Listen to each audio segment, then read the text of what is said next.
ಮನುಷ್ಯರಾದ ನಾವು ಯಾವುದೇ ಸಿಕ್ಕದ ಅಥವಾ ನಮಗೆ ದಕ್ಕದ ವಸ್ತುವಿಗಾಗಿ ಯಾವಾಗಲೂ ಚಿಂತಿಸಬಾರದು. ನಾವು ಇಷ್ಟಪಡುವ ವಸ್ತುವೇ ಇರಲಿ ಅಥವಾ ವ್ಯಕ್ತಿಯೇ ಇರಲಿ, ಪಡೆಯಬೇಕೆಂಬ ಆಕಾಂಕ್ಷೆಯನ್ನು ಹೊಂದುವುದು ಸಹಜ.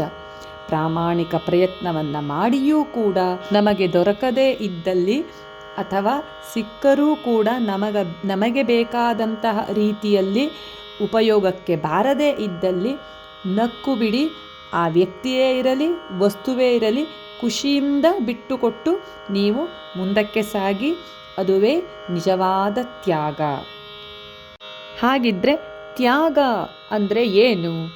ನಿಸ್ವಾರ್ಥ ಸೇವೆ, ಪ್ರೀತಿ ಮತ್ತು ತನ್ನ ಸ್ವಂತ ಆಸೆ, ಸುಖ ಅಥವಾ ಪ್ರಯೋಜನಗಳನ್ನು ಬಿಟ್ಟುಕೊಟ್ಟು ಮತ್ತೊಬ್ಬರ ಅಥವಾ ಸಮಾಜದ ಹಿತಕ್ಕಾಗಿ ಕಾರ್ಯವನ್ನು ನಿರ್ವಹಿಸುವುದೇ ತ್ಯಾಗ ಎನಿಸಿಕೊಳ್ಳುತ್ತೆ.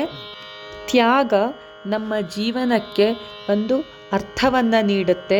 ನಮ್ಮನ್ನು ಸ್ವಾರ್ಥದಿಂದ ಮುಕ್ತಗೊಳಿಸಿ ಪರರ ಬಗ್ಗೆ ಕರುಣೆ ಮತ್ತು ಪ್ರೀತಿಯನ್ನು ಬೆಳೆಸುತ್ತೆ. ತ್ಯಾಗ ಮಾಡುವಾಗ ನಾವು ಕಳೆದುಕೊಳ್ಳುವುದರ ಬದಲು ನಾವು ಪಡೆದುಕೊಳ್ಳುವುದೇ ಹೆಚ್ಚಿರುತ್ತೆ.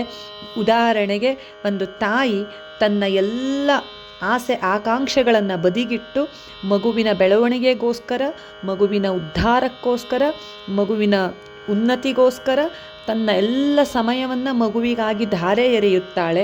ಇದರಿಂದ ಮಗುವಿನಿಂದ ಹೆಚ್ಚಿನ ಪ್ರೀತಿಯನ್ನು ಸಂಪಾದಿಸುತ್ತಾಳೆ. ಆ ಮಗುವನ್ನು ಉತ್ತಮ ನಾಗರಿಕನನ್ನಾಗಿ ನಿರ್ಮಾಣಗೊಳಿಸೋಕೆ ಎದ್ದು ನಿಲ್ಲುತ್ತಾಳೆ.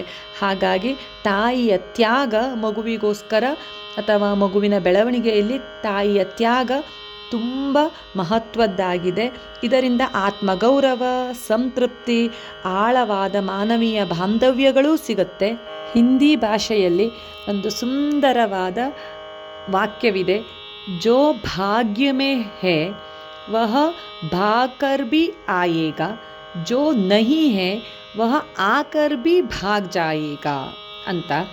ನಿಮ್ಮ ಹಣೆ ಬರಹದಲ್ಲಿ ಏನು ಇರುವುದೋ ಅದು ನಿಮಗೆ ಖಂಡಿತವಾಗಿಯೂ ಸಿಗುತ್ತೆ. ಯಾವುದು ನಿನ್ನದಲ್ಲವೋ, ನಿನ್ನ ಭಾಗ್ಯದಲ್ಲಿ ಇಲ್ಲವೋ ಅದು ನಿನ್ನ ಹತ್ತಿರ ಬಂದರೂ ಕೂಡ ಪುನಃ ಓಡಿ ಹೋಗುತ್ತೆ ಅಂತ. ಎಷ್ಟು ಸುಂದರವಾಗಿದೆ ಅಲ್ವಾ ಈ ವಾಕ್ಯ? ಹಾಗಾಗಿ ನಮ್ಮದಲ್ಲದ, ಪ್ರಯತ್ನ ಪಟ್ಟರೂ ಸಿಗದ ಹೋದ ಅವಕಾಶ ಅಥವಾ ವಸ್ತುವಿಗಾಗಿ ತುಂಬ ಚಿಂತೆಯನ್ನು ಮಾಡಬಾರ್ದು. ಸಂತೋಷದಿಂದ ಮತ್ತೊಬ್ಬರಿಗಾಗಿ ಬಿಟ್ಟುಕೊಟ್ಟು ಖುಷಿಪಡಿ. ಇದಕ್ಕೋಸ್ಕರ ಅಸೂಯೆ ಬೇಡ, ಚಿಂತೆ ಬೇಡ, ಖಿನ್ನತೆ ಬೇಡ. ನಿಮ್ಮದಲ್ಲದ ವಸ್ತುವಿಗಾಗಿ ಕೊರಗುವ ಬದಲು ನಿಮ್ಮಲ್ಲಿರುವ ವಸ್ತುಗಳನ್ನು ನೋಡಿ ನೀವು ಖುಷಿಪಡಿ ಅಂತ ಹೇಳೋಕೆ ಇಷ್ಟಪಡ್ತೀನಿ. ಇದಕ್ಕೆ ನೀವೇನಂತೀರಾ?